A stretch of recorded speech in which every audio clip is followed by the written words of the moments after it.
Hi everyone, this is robin Sharma और मैं आपके सामने हाज़िर हूँ आपके लिए एक बहुत इम्पोर्टेंट टॉपिक लेके। थंबनेल में आपने देख लिया होगा, इस वीडियो के टाइटल में देख लिया होगा कि हम अपनी इस सीरीज़ के ज़रिए मंथ में यानी कि हर महीने में जो हॉट टॉपिक्स रहते हैं या फिर आप ट्रेंडिंग टॉपिक्स जिनको बोल सकते हैं, जो कि आपसे आपके पेपर में पूछे जाने की एक प्रोबेबिलिटी अपने साथ रखते हैं। तो इसी हिसाब से मैं आपके monthly wise in most hot topics या फिर ट्रेंडिंग टॉपिक्स को इस प्लेलिस्ट के ज़रिए पूरा कराऊँगा। करंट अफ़ेयर की मैं अलग से सेशंस ले आऊँगा, बट ये आपके वो टॉपिक्स होंगे जो कि चर्चाओं में बहुत ज़्यादा रहे। इस सेशन के अंदर हम जनवरी 2023 के अंदर आपके दिखने वाले इन ट्रेंडिंग टॉपिक्स या फिर हॉट टॉपिक्स का ज़िक्र करेंगे। सेशन को स्टार्ट करने से पहले आपको मैं कुछ अपने बारे में बता दूं कि आप मुझे इस नाम से अनअकैडमी पर भी जाकर फॉलो कर सकते हैं। एसएससी एग्ज़ाम्स कैटेगरी के अंदर मैं वहां पर आपको कंप्लीट जीएस और क्वांट का सेक्शन पूरा कराता हूं। उससे पहले आप चाहें तो मुझे इंस्टाग्राम पर जाकर अपने मैसेजेस के थ्रू अपनी बातें मुझसे पूछ सकते हैं। कोई भी अगर आपको डिस्कशन या फिर डाउट अगर आता है तो उसको लेकर आप मुझे वहाँ पर देख सकते हैं। टेलीग्राम का नाम मैंने यहाँ पर मेंशन किया हुआ है। इन सभी चीज़ों के जो डायरेक्ट लिंक हैं वो इस वीडियो के डिस्क्रिप्शन में भी मैंने आपको पेस्ट कर रखे हैं। तो चलिए अपने सेशन को स्टार्ट करेंगे। 20 ऐसे टॉपिक्स और ऐसी न्यूज़ को मैं आपके साथ डिस्कस करूँगा, उनको एमसीक्यू फॉर्म में दिखाऊँगा और जो भी संबंधित जानकारी उस क्वेश्चन से आपकी बन सकती है, उस न्यूज़ से आपकी बन सकती है, वो आपको देने की कोशिश करूँगा। पहला सवाल आपके सामने है। नाम है आपका एमवी गंगा विलास। निम्नलिखित में से किस राष्ट्रीय उद्यान से होकर ये आपका गुजरेगा? अब पहले सवाल पर जाने से पहले आधे लोगों को ये पता होना चाहिए कि यार ये एमवी गंगा विलास है क्या? तो देखो, आपने सुना होगा, एक सवाल मैंने आपसे आपके करंट अफेयर के अंदर भी पूछा था और यहाँ पर भी मैं आपको बताता हूँ कि वर्ल्ड का लॉन्गेस्ट लॉन्गेस्ट रिवर क्रूज है ये। ठीक है, वर्ल्ड का लॉन्गेस्ट रिवर क्रूज है। नाम क्या है इसका? एमवी गंगा विलास है। अब ये आपसे पूछ रहे हैं कि भैया बताइए कि ये आपका इन दिए गए चार विकल्प में से कौन से नेशनल पार्क से होकर गुजरेगा। तो पहले तो आपको ये याद रखना है कि इसकी जो टोटल ट्रैवलिंग है वो आपको 51 दिन की ट्रिप नजर आएगी। 51 डे की टोटल ट्रिप होगी, जो कि आपकी कहाँ से कहाँ तक जाएगी? वाराणसी से लेकर आपकी वो जाएगी डिब्रूगढ़। मैं यहाँ पर लिख देता हूँ डिब्रूगढ़। और ये कहाँ से होकर जाएगा? ये जाएगा वाया बांग्लादेश। ठीक है, तो ये भी मैंने यहाँ पर मेंशन कर दिया है कि कल को अगर इनसे रिलेटेड कोई चीज़ आपकी पूछ ले तो वो आपका बन जाएगा। कितने दिन की इसकी टोटल ट्रिप होगी? 51 डेज मैंने आपको बताया। टोटल कितनी डिस्टेंस से ट्रैवल करेगा? 3200 किलोमीटर डिस्टेंस इसके द्वारा ट्रैवल करी जाएगी। तो सवाल का आपको अगर मैं आंसर बताऊं तो करेक्ट आंसर रहेगा इसका आपका काजीरंगा नेशनल पार्क। अब क्योंकि काजीरंगा नेशनल पार्क का हम डिस्कशन कर रहे हैं तो यार आपको ये भी पता होना चाहिए कि काजीरंगा नेशनल पार्क कौन से स्पीशीज को लेकर फेमस है। तो अगर मैं आपसे कहूं कि पूरे विश्व की जो 2/3 2/3 पॉपुलेशन किसकी, जो आपके वन हॉर्न्ड राइनोज नजर आते हैं, यानी कि गेंडे नजर आते हैं एक सींग वाले, उनकी पॉपुलेशन आपको काजीरंगा नेशनल पार्क के अंदर देखने के लिए मिलती है। तो ये एक छोटी सी चीज़ें आपको यहाँ पर याद रखनी थी। काजीरंगा नेशनल पार्क से आपका ये होकर गुजरेगा। किसकी बात कर रहे थे हम? आपका एमवी गंगा विलास, जो कि वर्ल्ड का लॉन्गेस्ट रिवर क्रूज है। आगे आइए, अगला सवाल देखो आपसे क्या पूछ रहे हैं। ये पूछते हैं कि खेलो इंडिया यूथ गेम्स 2022 के शुभंकर का नाम क्या है, यानी कि उसके मास्कॉट का नाम क्या है? ऐसे सवाल आपने रेगुलरली देखे होंगे। मास्कॉट को लेकर बहुत ज़्यादा सवाल बनते हैं। पहली चीज़ यहाँ पर आपको याद रखना है, खेलो इंडिया यूथ गेम्स। चलो, मास्कॉट को लेकर आप याद रखिएगा कि यहाँ पर आपको नजर आएगा आपका Asha Mowgli. Asha Mowgli is the mascot of this आपके खेलो इंडिया यूथ गेम्स, जो कि आपके 2022 के अंदर कराए गए। इसके बाद अगर मैं आपसे बात करूं इसी सवाल को लेकर या फिर आपके इसी क्वेश्चन को लेकर, तो एक और चीज याद रखनी है कि आपका भारत के अंदर एक चेस ओलंपियाड हुआ, 44th चेस ओलंपियाड हुआ। तो इसको लेकर अगर आपसे सवाल पूछ लिया जाए तो वो भी याद रखना है कि चेस ओलंपियाड 44वां जो था उसका जो मास्कॉट था वो क्या है आपका? थाम्बी। ठीक है, इसका नाम है आपका थाम्बी। ये एक चीज़ आपको यहाँ पर याद रखनी है। तो मेरे ख्याल से इतना ही इम्पोर्टेंट है। और अगर मैं आपसे कहूँ कि ये जो आपका खेलो इंडिया यूथ गेम्स का जो थीम सॉन्ग है वो मध्य प्रदेश के चीफ मिनिस्टर शिवराज सिंह चौहान और यूनियन मिनिस्टर निशित परमाई के द्वारा आपका रिलीज करा गया था। तो वो एक छोटी सी चीज़ आप याद रख सकते हैं। Khelo India youth games, Asha Mowgli is the name of the mascot. आगे बढ़ते हैं। अगला सवाल ये आपसे पूछ रहे हैं कि जोशीमठ एक भूस्खलन अवतलन क्षेत्र निम्नलिखित में से किस आपके डिस्ट्रिक्ट के अंदर लोकेटेड है। जोशीमठ का नाम आपने न्यूज़ में बार बार सुना होगा। अब इसको लेकर आप एक याद रखिएगा कि आखिरकार ये चर्चा में क्यों है। तो जोशीमठ को डिक्लेयर्ड कर दिया गया क्या, आपका लैंड स्लाइड सब्सिडेंट जोन। ठीक है, सब्सिडेंस जोन इसको आपका घोषित कर दिया गया था। और कब करा गया था? जैन 2023 के अंदर करा गया था, इसलिए ये आपका चर्चा में भी था। उसके बाद लोकेशन आपसे पूछी है, तो उत्तराखंड का एक डिस्ट्रिक्ट है, जिस डिस्ट्रिक्ट का नाम क्या है आपका? चमोली डिस्ट्रिक्ट। यहाँ पर ये आपको देखो लोकेटेड नजर आता है। इसके चारों ओर आपको तिब्बतन रीजन की सीमा देखने के लिए मिलती है। ये एक छोटी सी बात आपको यहाँ पर याद रखनी है। एक और चीज़ आप याद रख सकते हैं कि उत्तराखंड का जो ये आपका चमोली डिस्ट्रिक्ट है, इसके अंदर आपका एक नेशनल पार्क का भी पार्ट आता है। और वो नेशनल पार्क का नाम क्या है आपका? नंदा देवी ग्लेशियर, या फिर नंदा देवी नेशनल पार्क में यहाँ पर आपका लिख देता हूँ। तो उसका भी थोड़ा सा एक्सटेंशन आपको इस चमोली डिस्ट्रिक्ट के अंदर नजर आता है। तो कल को अगर आपसे पूछा जाए कि नंदा देवी ग्लेशियर या फिर नंदा देवी नेशनल पार्क की लोकेशन कहाँ पर है, या फिर उत्तराखंड के कौन से डिस्ट्रिक्ट के अंदर है, तो वहां पर आपको याद रखना है आपका चमोली। आगे आइएगा। अगला आपसे पूछा जा रहा है कि राष्ट्रीय हरित हाइड्रोजन मिशन के तहत साइट कार्यक्रम को शुरू किया गया। अब ये जो साइट आपका शब्द है, इसमें आई का अर्थ क्या है? यानी कि आई स्टैंड करता है दिए गए चार विकल्प में से किसको? पहली चीज, नेशनल ग्रीन हाइड्रोजन मिशन। ये फैसिलिटेट करेगा, यानी कि ये आपका मदद करेगा किसकी? डिमांड क्रिएशन की। मैं यहाँ पर लिख देता हूँ, डिमांड क्रिएशन या फिर डिमांड जनरेट करने की, या फिर आपसे मैं कहूँ प्रोडक्शन की, या फिर मैं कहूँ यूटिलाइजेशन की। किस चीज़ की? आपकी एक्सपोर्ट में। और किसके एक्सपोर्ट में? आपका ग्रीन हाइड्रोजन के एक्सपोर्ट में। तो ये एक इंपॉर्टेंट मिशन था जिसको लेकर आपने चर्चाएं देखी। अब इसके अंदर आपको नजर आएगा आपका साइट। तो ये साइट क्या है? साइट का अगर मैं फुल फॉर्म यहाँ पर लिखूं तो ये है आपका strategic strategic domestic strategic domestic hydrogen strategic domestic hydrogen transition programme. ठीक है, तो ये आपका साइट्स का फुल फॉर्म आपको यहाँ पर याद रखना है। मुझे नहीं लगता कि इसमें से आप में से किसी को भी कोई दिक्कत आएगी। ठीक है, स्ट्रैटेजिक इंटरवेंशन, अगर मैंने यहाँ पर ये मिस कर दिया यार, यहाँ पर मैं लिख देता हूँ स्ट्रैटेजिक इंटरवेंशन। ठीक है, strategic interventions for green hydrogen transition programme. तो आई क्या कह रहा था आपका? इंटरवेंशन। तो इंटरवेंशन आपका यहाँ पर सवाल का उत्तर हो जाता है, यानी कि विकल्प नंबर आपका 1 क्रिएट होता। लेकिन हमने ये भी जान लिया कि यार एक इंपॉर्टेंट मिशन है, सरकार इसके अंदर इन्वॉल्व है और चीज़ें बन जाती है। इसके बाद एक और चीज़ अगर आप याद रख सकें कि ये वाला जो शब्द है आपका ग्रीन हाइड्रोजन का, ये आप बार बार सुनते हैं। तो ग्रीन हाइड्रोजन टेक्नोलॉजी एक्चुअली में आपकी आधारित है जनरेशन ऑफ हाइड्रोजन के ऊपर, जो कि एक यूनिवर्सल लाइट और हाईली रिएक्टिव फ्यूल होता है। तो यहाँ पर एक आपका केमिकल प्रोसेस का नाम लिख देता हूँ कि कौन से केमिकल प्रोसेस के थ्रू आप इस आपकी ग्रीन हाइड्रोजन को प्रोड्यूस करने की बात हो रहे हैं। तो इसको आप कहते हैं आपका इलेक्ट्रोलाइसिस। ठीक है, आपने सभी ने सुना होगा इलेक्ट्रोलाइसिस की प्रक्रिया के थ्रू ग्रीन हाइड्रोजन को जनरेट करने की यहाँ पर बात हो रही है। अगर ये इलेक्ट्रिसिटी आपकी ऑब्टेन कर ली गई रिन्यूएबल सोर्सेज से, तो ये एक तरीके से एक आपका जो कार्बन डाइऑक्साइड का एमिशन होता है ना, इसको कर्टेल करने का काम करेगा, कम करने का काम करेगा। तो ये भी अच्छा सवाल था। आगे बढ़ता है।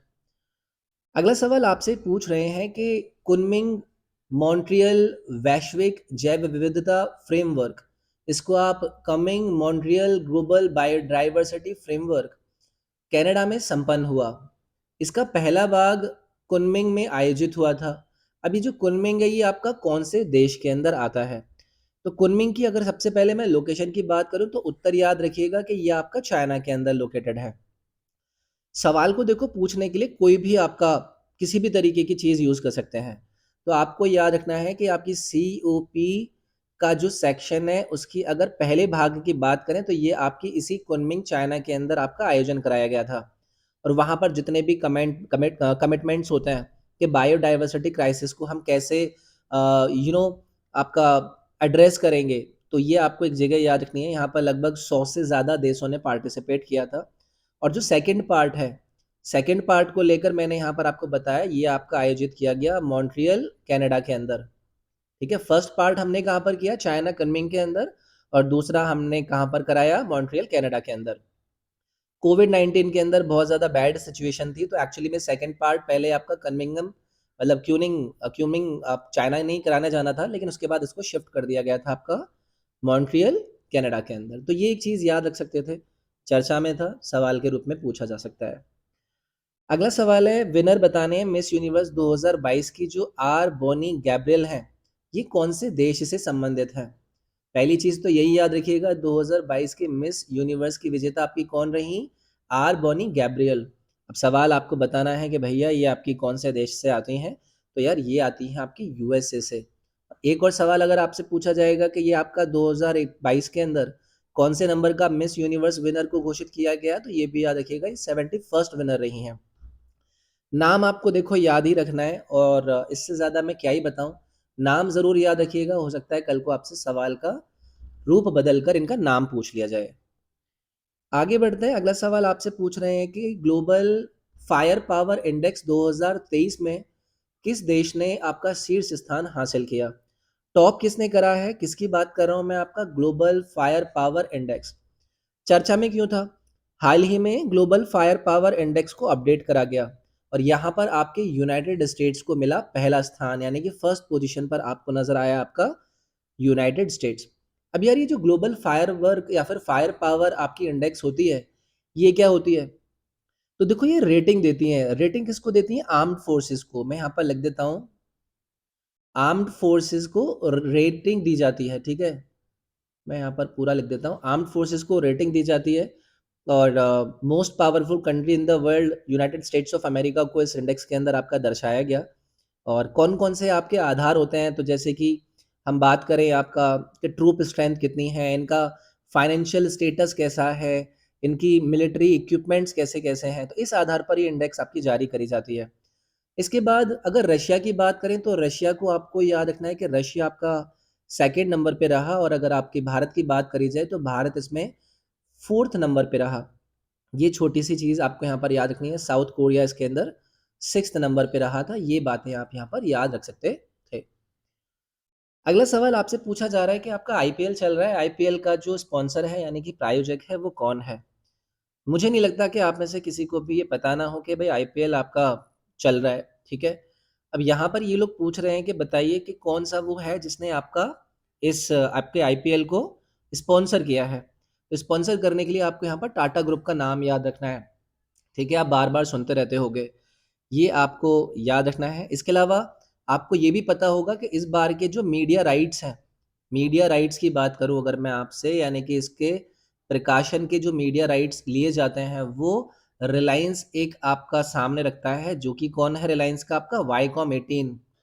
वाईकॉम 18 को ये आपके मीडिया राइट्स दिए गए ताकि अगले 5 सालों तक, नेक्स्ट 5 ईयर के लिए ये प्रकाशन इसका करेंगे। अगर मैं बात करूँ स्पॉन्सर्स कौन है, तो स्पॉन्सर्स को लेकर मैंने ऑलरेडी बता दिया आपको, टाटा ग्रुप है।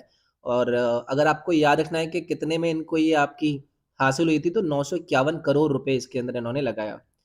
इसके बाद और क्या चीज़ें आप याद रख सकते हो? बीसीसीआई को लेकर एक सवाल आपसे, चलो अगर मैं यहाँ पर डिस्कस करूँ कि बीसीसीआई की फॉर्मेशन कब आपको याद रखनी है, तो 1928 के अंदर आपकी board of control for cricket in India को आपका फॉर्म किया गया। दूसरी चीज़ ये है कि आपके करंट जो इनकम्बेंट बीसीसीआई प्रेसिडेंट हैं, वो कौन है? तो आपको अभी पदासीन जो प्रेसिडेंट नज़र आएँगे, वो हैं आपके स्टुअर्ट बिन्नी के पापा रॉजर बिन्नी। और अगर आपसे सेक्रेटरी के बारे में पूछा जाए कि कौन इसके सेक्रेटरी हैं, तो वहाँ पर आपको नज़र आएँगे जे शाह, ठीक है?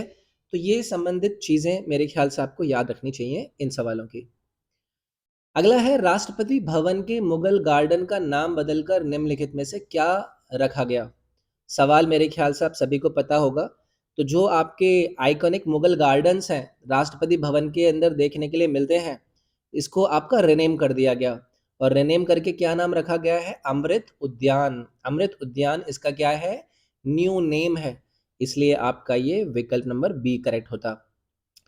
तो अगर मैं इन गार्डन्स की बात करूँ तो लगभग ये आपके 15 बगीचे नज़र आते हैं। इसमें आपका एक हर्बल गार्डन है, अगर मैं यहाँ पर आपसे लिखूँ, ठीक है? वैसे इतना पूछा नहीं जाएगा बट फिर भी। एक हर्बल गार्डन है, एक म्यूज़िकल गार्डन है, एक स्पिरिचुअल गार्डन है, ऐसे करके आप याद रख लीजिएगा।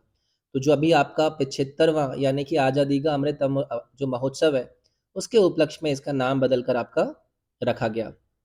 तो ये आप याद रखिएगा। इसके अलावा एक और चीज़ आप याद अगर रख पाएँ कि इसके डिज़ाइनर के बारे में, कि ये जो आपको डिज़ाइन है अमृत उद्यान के 1917 के अंदर एक व्यक्ति हैं, इन व्यक्ति का नाम रहेगा आपका एडविन एडविन ल्यूटियंस, इनके द्वारा इसका डिज़ाइनिंग रखा गया था। ये एक छोटी-सी चीज़ आप याद रखिएगा, ठीक है? आगे बढ़ते हैं। अगला सवाल आपसे पूछ रहे हैं कि कैप्टन शिवा चौहान को सियाचिन ग्लेशियर में निम्नलिखित में से किस पोस्ट पर तैयार किया गया? भाई आपने ये तो देखा होगा कि पहली महिला बनी जो कि वर्ल्ड के हाईएस्ट बैटलफील्ड सियाचिन के अंदर इनकी नियुक्ति करी गई। नाम क्या था इनका? शिवा चौहान। सभी ने इसके बारे में सुना होगा। अब इसके बाद आपसे पूछा जाता है कि भैया इसको कौन सी पेस्ट पर पूछा गया, पोस्ट पर, सॉरी, कौन सी पोस्ट पर? तो ये आपको याद रखनी है, कुमार पोस्ट। नाम याद रखिएगा, ऑलरेडी शिवा चौहान मैंने आपसे जिक्र किया, पहली महिला बनी, फर्स्ट फीमेल जिन्हें हाईएस्ट बैटलफील्ड सियाचिन के अंदर पोस्ट करा गया, और आपकी राजस्थान से ही आती हैं। बाकी मैंने ऑलरेडी बता दिया कि कौन से पोस्ट पर इनको भेजा गया, तो कुमार पोस्ट पर इनकी तैनाती करी गई थी। आगे आइए। अगला आपको यहाँ पर ना एक मूवी के बारे में सुनने के लिए मिला होगा आपके जनवरी मंथ के अंदर, नाम है उसका कंतारा। अभी पूछ रहे हैं कि फिल्म कंतारा ने रिसीव किया या फिर इसको शॉर्टलिस्ट किया गया ऑस्कर के लिए। ऑस्कर के लिए ये आपकी नॉमिनेट हुई, और इन कौन कौन सी कैटेगरी के अंदर कांतारा को आपका नॉमिनेट करा गया था, ये आपको बताना था। इंपॉर्टेंट चीज ये है कि इसको डायरेक्ट किसने करा। तो आपको पहली चीज इसमें याद रखनी है, ऋषभ शेट्टी। मैं यहाँ पर लिख देता हूँ, ऋषभ शेट्टी के द्वारा ये आपकी मूवी को निर्मित किया गया, और टू कैटेगरीज के अंदर इसको आपका नॉमिनेट किया गया ऑस्कर्स के लिए। और वो आपकी कैटेगरीज कौन कौन सी हैं? बेस्ट एक्टर के लिए नॉमिनेशन गया, और बेस्ट पिक्चर्स के लिए नॉमिनेशन गया आपकी इस कंतारा मूवी के लिए। तो इसमें आपका 1 और 2 ऑप्शन करेक्ट हो जाते हैं। तो मेरे ख्याल से इतना ही बहुत है। और इस बार के जो आपके ऑस्कर अवार्ड्स थे वो 95th में एकेडमी अवार्ड्स थे। ये आपको पता होना ही चाहिए, ठीक है? और ऋषभ शेट्टी एक्चुअली में राइटर, डायरेक्टर और लीड रोल के रूप में आपको इस कंतारा मूवी के अंदर नज़र आए थे। ये एक चीज़ आपको याद रखनी है, ठीक है? तो ये आप याद रखिएगा। इसमें आपका 1 और 2 वाला ऑप्शन जो होता वो करेक्ट हो जाता। अगला सवाल आपसे पूछ रहे हैं कि राष्ट्रीय हरित हाइड्रोजन मिशन को किस मंत्रालय द्वारा लागू किया जाएगा? जो नेशनल ग्रीन हाइड्रोजन मिशन के अभी बारे में मैंने पीछे आपसे डिस्कशन किया था, उसकी इम्प्लीमेंटेशन कौन सी मिनिस्ट्री यहाँ पर करेगी? तो ministry of new and renewable energy. तो विकल्प नंबर आपका यहाँ पर बी रहेगा करेक्ट। मेरे ख्याल से इतना आपके लिए बहुत है जानने के लिए। नेशनल ग्रीन हाइड्रोजन मिशन इसका नाम है। जो भी कंसर्न मिनिस्ट्री, डिपार्टमेंट, एजेंसी या फिर संस्थाएं हैं, वो आपकी सरकार की यानी कि केंद्र की हों या फिर राज्य की हों, वो आपका जितना भी फोकस्ड और कोऑर्डिनेटेड इससे संबंधित कदम उठाने होंगे वो इसमें लेंगे। तो ये एक चीज़ आपको याद रखनी है। इसके अलावा अगर एक सवाल ये आपसे पूछ लें कि यार ये जो नेशनल ग्रीन हाइड्रोजन मिशन है, इसको ऑफिशियली कब और किसके द्वारा अनाउंस किया गया था? तो ऑब्वियसली पीएम मोदी के द्वारा इसको अनाउंस करा गया था 15 अगस्त 2021 में। तो ये एक और चीज़ आप अगर याद रख सकें तो याद रखिएगा। अगर मैं इस मिनिस्ट्री की बात करूं कि न्यू एंड रिन्यूएबल एनर्जी के कैबिनेट मिनिस्टर कौन है, तो ये आप नाम याद रख सकते हैं, राजकुमार सिंह। जो मैं यहाँ पर लिख देता हूँ कि कल को अगर यही पूछ लिया जाए आपसे, Rajkumar Singh is the cabinet minister of new and renewable energy. अगला सवाल आपसे पूछ रहे हैं कि मुगल गार्डन के जो डिजाइनर थे वो कौन थे? तो मेरे ख्याल से अभी पीछे मैंने आपको बताया था, नाम था इनका एडविन लुटियंस, ठीक है? और 1915 के अंदर इनके द्वारा, 1917 सॉरी, 1917 के अंदर इनके द्वारा इसको डिज़ाइन करा गया था। और ये नाम चर्चा में क्यों है? क्योंकि मुगल गार्डन का नाम बदलकर आपका रख दिया गया है क्या? अमृत उद्यान, ठीक है? ये एक छोटी सी चीज़ थी, लगभग 15 एकड़ में फैला हुआ ये आपका एक पार्ट है। और एक्चुअली में जो 1911 वाला टाइम था, 1911 में जो अंग्रेज थे उन्होंने यहाँ पर डिसाइड किया था कि भारत की जो राजधानी है उसको ये आपका कहाँ से, कैलकटा कैलकटा से दिल्ली शिफ्ट करेंगे। ये आपको पता ही है। और यहाँ पर इन्होंने वाइसरॉय का हाउस उस टाइम पर कहा जाता था आपके राष्ट्रपति भवन को। तो वाइसरॉयज़ हाउस की डिज़ाइनिंग का जो काम दिया गया वो एडविन ल्यूटेंस को दिया गया। ये चीज़ आपको याद रखना है। अगला सवाल देखिए, ये कह रहे हैं कि निम्नलिखित में से किस नौसेना पोत ने द्विपक्षीय सैन्य अभ्यास वरुण 2023 में भाग लिया? वरुण 2023 की मैं बात कर रहा हूँ, एक बायलैटरल मिलिट्री एक्सरसाइजेज है। भारत का कौन सा नेवल वेसल इसके अंदर पार्टिसिपेट करा? तो एक्चुअली में देखो, ये 21st एडिशन था, यानी कि 21वां संस्करण था। बायलैटरल एक्सरसाइज थी। नाम क्या था इसका, मैंने ऑलरेडी आपको पीछे ऊपर बताया ही है, वरुण 2023। कौन कौन शामिल है इसके अंदर? इंडिया, और साथ में कौन आपको नजर आ रहा है यहाँ पर? फ्रांस। तो ये एक चीज आप याद रखिएगा। दूसरी चीज है कि हमारा कौन सा पोत इसके अंदर शामिल हुआ, तो आईएनएस चेन्नई। ये आपको याद रखना है जिसने इसके अंदर पार्टिसिपेट किया। ठीक है। अगर मैं फ्रांस की बात कर लूँ, आपसे फ्रांस का जिक्र कर लूँ, तो फ्रांस की कैपिटल क्या है? आपकी पेरिस है। फ्रांस के प्रेसिडेंट कौन है? सभी को पता होगा, इमैनुअल मैक्रोन।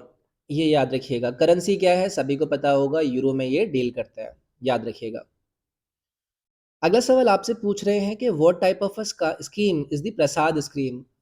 तो हाल ही में एसएससी के द्वारा जितने भी पेपर कराए गए हैं वहां पर ये आपसे स्कीम्स वगैरह का नाम पूछते रहता है कि बताइए ये जो प्रसाद स्कीम है ये है क्या? तो प्रसाद स्कीम को अगर मैं आपसे कहूँ तो इसको एक और नाम से जाना जाता है, वो आप यहाँ पर देखिएगा। ये है आपकी national mission on pilgrimage rejuvenation and, देखो स्पेलिंग वगैरह ऊपर नीचे हो जाए तो समझ जाना, and spiritual heritage augmentation augmentation drive. तो इसको आप नाम से किससे जानते हैं? आपके प्रसाद नाम से जानते हैं। और मिनिस्ट्री ऑफ टूरिज्म, यहाँ पर ये भी याद रख लीजिएगा, मिनिस्ट्री ऑफ टूरिज्म के द्वारा इसको आपका 2014-15 में लॉन्च करा गया था। किससे संबंधित है? तो ये आपकी केंद्रीय स्कीम है, यानी कि केंद्रीय सरकार से संबंधित है। आगे आइए। अगला सवाल पूछ रहे हैं कि किस वर्ष भारत सरकार ने रानी वेलु नचियार के नाम पर एक डाक टिकट को समर्पित किया? अब देखो, वैल्यू नाचियार, अगर मैं आपसे इनसे बात करूं तो वैल्यू नाचियार को आप झांसी रानी बोलते हैं हमारे दक्षिण भारत की। ठीक है। या फिर इनको एक और नाम दिया जाता है, वो है आपका वीरा मंगाई। तो इनके नाम पर एक टिकट, आपका डाक टिकट समर्पित किया गया था 2008 के अंदर। ये आपको याद रखना है। ठीक है। इतना ही मेरे ख्याल से बहुत है। याद रखिएगा, दलित कमांडर इन चीफ कयूली के साथ मिलकर इन्होंने कई सारी जगह पर अपने योगदान दिए। ये आपको याद रखना है। अगला सवाल आपसे पूछा जा रहा है कि 2023 में महिला एकल वर्ग में ऑस्ट्रेलियन ओपन दिए गए 4 विकल्प में से किसने जीता? बार बार पूछा जाता रहता है, इसमें मैं क्या ही आपको इधर उधर की बातें बताऊं। आर्यना सबलने का आपको नाम याद रखना है। तो इन्होंने ऑस्ट्रेलियन ओपन जीता और ये इनका फर्स्ट ग्रैंड स्लैम आपका टाइटल रहा। इसके अलावा अगर आपसे पूछा जाएगा कि इन्होंने हराया किसको, तो ये भी आप याद रखिएगा। ये भी पूछ लिया जाता है कि आपका जो रनर अप रहा वो कौन रही? तो ये थी आपकी एलेना रायबा कीना। इनका भी नाम याद रखिएगा। She was the runner up. और जीता किसने? आपकी आर्यना सबलनिका ने। तो ये आपको याद रखना है। समझ रहे हो? चलो आगे बढ़ते हैं। अगला सवाल आपसे पूछा जा रहा है कि अभी जो मैंने प्रसाद के बारे में आपको पीछे बताया था उसकी फुल फॉर्म क्या है? तो आपको मैंने वहां पर लिखकर भी इसीलिए बताया था। ये क्या है? आपका pilgrimage rejuvenation and spiritual heritage augmentation drive. Already मैं पीछे बता चुका था। मिनिस्ट्री ऑफ टूरिज्म ने लॉन्च किया था 2014-15 के अंदर। याद रखना है। ये है आपका इस क्लास का सेकंड लास्ट सवाल। ये पूछ रहे हैं रानी वेलोर नचियार नेटिजेंस किस नाम से जानी जाती थी? मैंने अभी आपको पीछे भी बताया था। सेम आपका वही वाला सवाल है, वीरा मंगाई। अभी मैंने पीछे बताया था आपको इनके बारे में। ठीक है। तो आप इनको रानी के रूप में देख सकते हैं। और रानी कहाँ की रहा करती थी? आपकी शिवा गंगाई की रानी के रूप में जानी जाती है। आई थिंक 1780 से लेकर 1790 तक इनका ये पूरा का पूरा टाइम पीरियड रहा था। ये आपका हो गया, मतलब इतना ही था। और आज की क्लास के अंदर इतना ही। आप लोग इस वीडियो को अगर पसंद करें हो तो वीडियो को आप लाइक कर सकते हैं। आपके लिए वो बहुत ज़्यादा नहीं होगा, बट मेरे को काफ़ी मोटिवेशन मिलता है। वीडियो को शेयर कर सकें अपने साथियों के साथ। This is also gonna help me. Channel को सब्सक्राइब ज़रूर कर लीजिएगा, रेगुलर वीडियोज़ आपकी मिलती रहेंगी। बेल आइकन को आप अगर प्रेस करते हैं तो आपको नोटिफ़िकेशंस पहुँचते रहेंगे। बाकी मैंने शुरुआत में बताया था कि आप मुझे इंस्टाग्राम, टेलीग्राम पर भी जॉइन कर सकते हैं। इस वीडियो के डिस्क्रिप्शन में आपको सभी इम्पोर्टेंट लिंक्स मिल जाएँगे। आपसे अगली क्लास के अंदर मिला जाएगा। अपना ख़्याल रखिएगा। Thank you, take care, bye bye.